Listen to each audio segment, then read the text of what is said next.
नमस्कार दोस्तों, आज बताने वाला हूं कि कैसे आप ड्राइंग पावर कैलकुलेट करेंगे, जिसको डीपी भी बोलते हैं।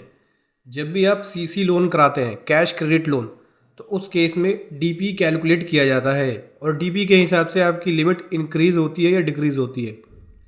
तो आज की वीडियो में बताऊंगा कि कैसे आप स्टॉक स्टेटमेंट बनाएंगे, साथ ही साथ डीपी को कैलकुलेट करेंगे, क्योंकि आपको डीपी कैलकुलेट नहीं करना होता, स्टॉक स्टेटमेंट भी आपको हर महीने देना होता है।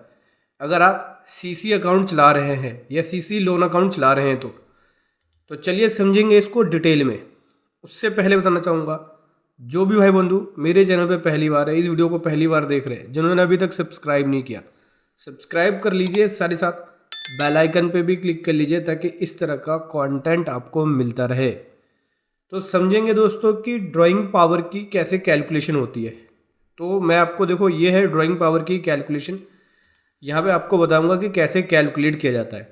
तो सबसे पहले आप यहाँ पे जो लिया जाता है ड्राइंग पावर कैलकुलेट करने के लिए, वो क्लोजिंग स्टॉक लिया जाता है।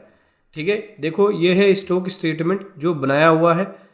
ठीक है, finish good, scrap, raw material या कंपोनेंट्स, सबका अलग अलग स्टॉक बना के ओपनिंग, रिसीट्स या मैन्युफैक्चर, डिलीवरी या कंजप्शन, और फिर यहाँ पे क्लोजिंग स्टॉक है। और उसके बाद यहाँ पे है उसकी वैल्यूज़, क्वांटिटीज़ भी है, वैल्यू भी है। उसके हिसाब से ये क्लोजिंग स्टॉक निकाला गया है। ये ओपनिंग स्टॉक है, ये क्लोजिंग स्टॉक है। ठीक है, तो क्लोजिंग स्टॉक सबसे पहले लेंगे और उसमें से लेस कर देंगे क्रेडिटर। जो भी आपके पास क्रेडिटर है वो क्लोजिंग स्टॉक में से लेस होगा। देन जो भी वैल्यू निकल के आएगी उसका निकालेंगे 25%। जैसे कि देख सकते हैं क्लोजिंग स्टॉक ये है जो कि यहाँ से उठ के आया है। ठीक है, ये क्लोजिंग स्टॉक अगर आप इसे राउंड ऑफ में रखेंगे, सेम वैल्यू है, ये वैल्यू उठ के यहाँ पे आया क्लोजिंग स्टॉक, इसमें से लेस कर दिया क्रेडिटर, देन वैल्यू ये निकली जिसको ए का नाम दिया गया। तो जो भी वैल्यू निकल के आई उसका 25%, यानी ए का 25%, जो 25% का मार्जिन लिया है हम लोगों ने। ठीक है, फिर उसके बाद आया है डेटर। डेटर, अब डेटर का लेते हैं 50%, तो जो डेटर उसका 50% ये आ गया।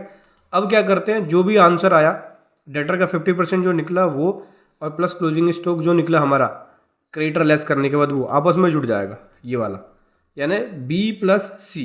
तो बी प्लस सी जोड़ के ये वैल्यू निकली, यानी 2,61,00,000 समथिंग की वैल्यू निकली है। तो 2 करोड़ का लोन है, तो मेरी जो डीपी है वो 2,61,00,000 है, जो कि पॉजिटिव में है। इसका मतलब मेरी लिमिट उतनी ही रहेगी, डिक्रीज नहीं होगी। ये हर महीने देना होता है बैंक को। अगर आपका सीसी लोन अकाउंट चल रहा है तो इस फॉर्मेट में स्टॉक बनाएंगे। देख सकते हैं पहले फिनिश गुड है, ये पूरी डिटेल है कि ओपनिंग क्या था, रेट क्या थी, वैल्यू क्या थी, इनवर्ड क्या था, आउटवर्ड क्या था, क्लोजिंग क्या है। इसी प्रकार से कंपोनेंट्स क्या है, ओपनिंग क्या है, इनवर्ड क्या है, आउटवर्ड क्या है, क्लोजिंग क्या है। इसी प्रकार से स्क्रैप क्या है।